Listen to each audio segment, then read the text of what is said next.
Welcome back, fans and friends. For this upcoming episode, we have not two green lights, going to be one green light after another, but they're extremely similar. So, what they're going to be is Greenlight Series Battalion 64. And so, this is a 2021 release apparently, and it is this. And M4 Sherman tank 1941, US Army World War II. So, I don't know if I'll be putting that. But this tank here is specifically a part of the... So it's 164 scale, and the Battalion 64 is just a reference to that. We have the usual Greenlight stuff. 14 plus, 164, limited edition. This is the first series of that. So this is the tank specifically named Cobra King. So apparently that overlay there is reasonably accurate. First in Bastogne as part of the relief efforts. Everything here... what am I going to say, appears to be right-ish. If you want to know more specifically, you can just look up the vehicle itself. It apparently is still in a museum. It is an E2 jumbo version of the tank. So in terms of the suspension and stuff, it is reasonably accurate. There's the next vehicle that I will be posting. This part of it is not accurate.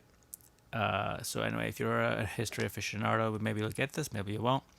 It does look reasonably nice. I will be looking at to see if the treads move, if that's important, not important. The turret rotates and the gun elevates, because that's the stuff that is least likely to break, and most models that are a vehicle of this kind will have those kind of features. So like I said, this is my first Greenlight armored vehicle. Be nice if they come out with some of the German, Italian, Japanese, and British vehicles, Russian as well. But we will see. So in this series, 1941 M4 Sherman tank, and there's another one too, like I said. I have it right here actually. It's this one.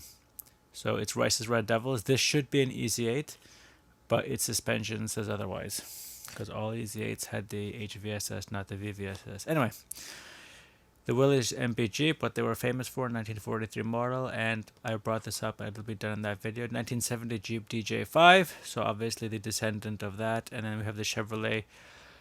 Two vehicles actually, all three vehicles are descendants of each other or closely related to each other. Obviously we can see these two vehicles are the same. This one is a later version of that, and these two are not within the same series, but closely related to each other. So 2021, it's limited edition, its year of production will be 3/14 of the year 2021, and it's the 14562, but it's SY instead of our usual M or X. And it's made in China, again 164, 14 plus, limited edition. GM because of the Chevrolet, Jeep because of obviously the Jeep, and like 14 different companies built Shermans, all from Fisher to Ford to everybody else, including here in Canada, Montreal Locomotives Works. So here we are. So just going to go ahead and get it out of its packaging.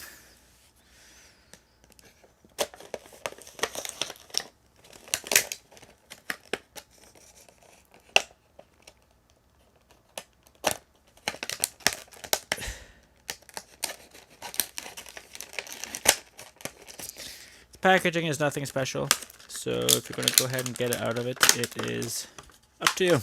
Very large packaging too, it's not their usual Greenlight size. So here we have the vehicle and its insert. As we all know, most Greenlights will come with this little insert here.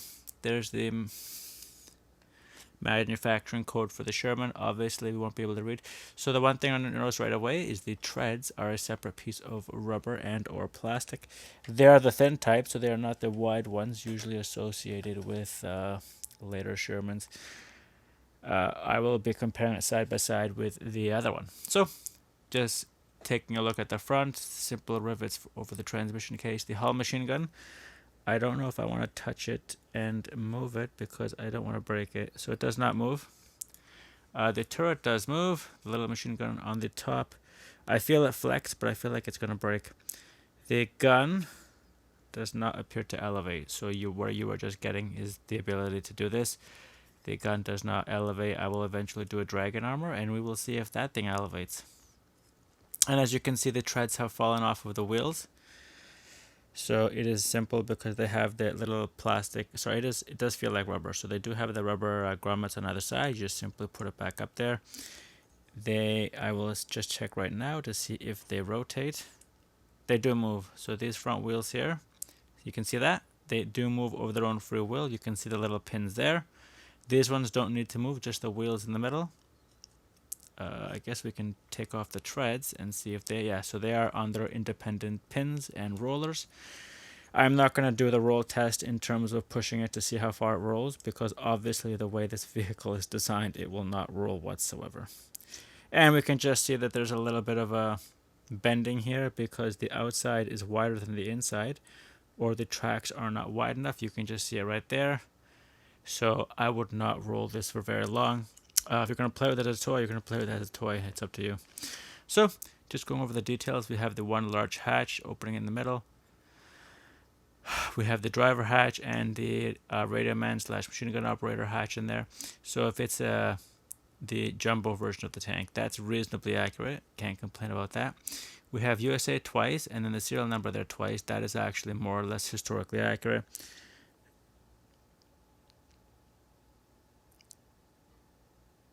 I'm just reading what it says there. So it says for shipment M60R, M170B. There's a bunch of letters there, but it is readable. And RDOK is on the top there. And then as for this, you would probably need a magnifying glass for it. It is the manufacturing code plus information for shipping from the vehicle, possibly where it's made. And we have there the engine deck. As we know, these vehicles are very tall because they used a bunch of different engines all the way from the Continental 975 to the Ford GAA. Thus, it did not require heavy modifications. There's the bay for the engines to make it simpler to service. We have the two exhaust vents. We have the pin. That's the pin there for the rear of the wheel. So we know, like I said, it's pin balanced, so it will roll. If you wish for it to roll, we'll do that in about 30-40 seconds. Like I said, it's the VVSS, so the early type, not exactly the same as what was used on the Lee, but similar to it, extremely similar, not at all like the HVSS later on. And we can see a few issues here with the treads themselves. It's pulled tight on the top, it's not pulled tight on the bottom. So if you do roll it, there's a chance it's going to do this, roll over, and then you will just destroy every single little of the balancing pins on the other side of the treads as you roll it. So I don't want to do that, so I will not be rolling it very far. I will do the simple test whatsoever.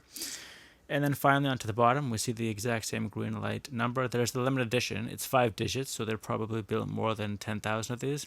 The Greenlight number is 213, so the GL213. There you can see, so this is interesting. We have screws.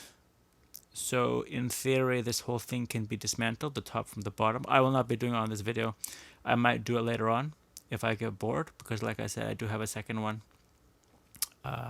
The Red Devil, the EZ8-ish type tank. So there we have there the Greenlight, finally, 2021, relatively new. And as I brought up before, you can see the tracks bending here because the outside, I will just see if I can get it. Yeah, the outside is much wider than the inside, and as you can see there, it doesn't quite fit, but it does move. So there's that. But like I said, you see right away it does this. I don't want to tear these treads apart. So I don't know what else more I have to cover. I'm just trying to roll it. Dragging it on the ground is probably not very good for it, but you see it's kind of struggling to roll there, so I will not pursue that. More or less, this is a display piece. So like I said, the only main feature of this vehicle will be this, the rotating turret. Otherwise, the gun itself does not elevate whatsoever.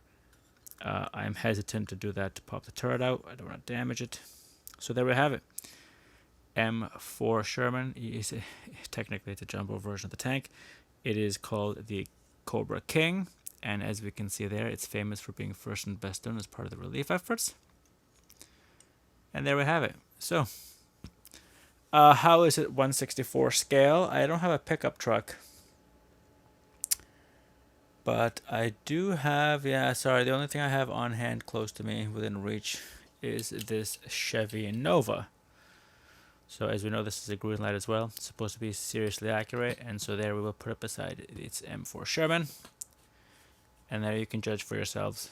I would have to take out a measuring stick and do actual work to tell you if this is exactly 1/64. However, I will not be doing it. If you look at this car and you know how big a Chevy Nova is, and you can tell how big this tank is, there you will have it. So this is Thomas from Toronto, bringing to you this M4 Sherman, technically in Sherman Jumbo, from Greenlight's Battalion 64 series. They're first of that kind. And thanks for watching.